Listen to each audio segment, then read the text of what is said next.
जय श्री कृष्ण दोस्तों। आज हम गीता के अध्याय 3 को देखने वाले हैं, जिसमें कर्म के बारे में भगवान श्री कृष्ण कुछ बताते हैं अर्जुन को।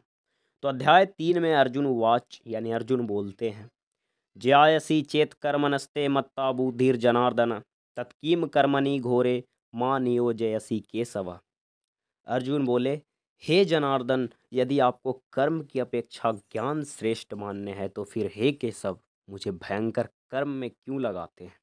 यहाँ पर दोस्तों भगवान श्री कृष्ण के दो नाम को अर्जुन संबोधित करते हैं, एक है हे जनार्दन और केशव, और बोलते हैं कि यदि आपको कर्म की अपेक्षा ज्ञान ही श्रेष्ठ है आपके लिए तो फिर हे केशव, मुझे इस भयंकर यानी घोर कर्म में क्यों लगाते हैं। फिर अर्जुन पूछते हैं, व्यामी श्रेण व वाक्य न बुद्धि मोह असीव में, आपके द्वारा मिले हुए इन वचनों से मेरी बुद्धि को मानो मोहित कर रहे हैं। तदेकम वद निश्चित्य येन श्रेयो हमाप्नुयाम, अर्थात इसलिए उस एक बात को निश्चित करके कहिए जिससे मैं कल्याण को प्राप्त हो जाऊं।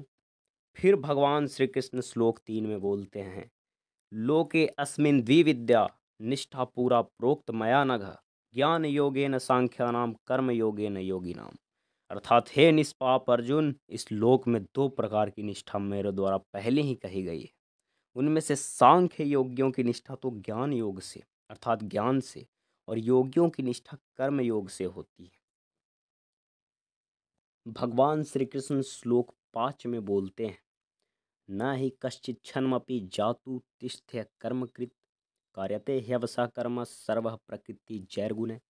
निसंदेह कोई भी मनुष्य किसी भी काल में क्षण मात्र भी बिना कर्म किए नहीं रहता, क्योंकि सारा मनुष्य समुदाय प्रकृति जनित गुणों द्वारा परवश हुआ कर्म करने के लिए बाध्य किया जाता है। यानी हर क्षण मनुष्य कर्म ही करता रहता है जब तक वो जीवित है, और जब तक वो जीवित है कर्म ही करता है। मृत्यु के पश्चात ही उसे कर्म से मुक्ति मिलती है।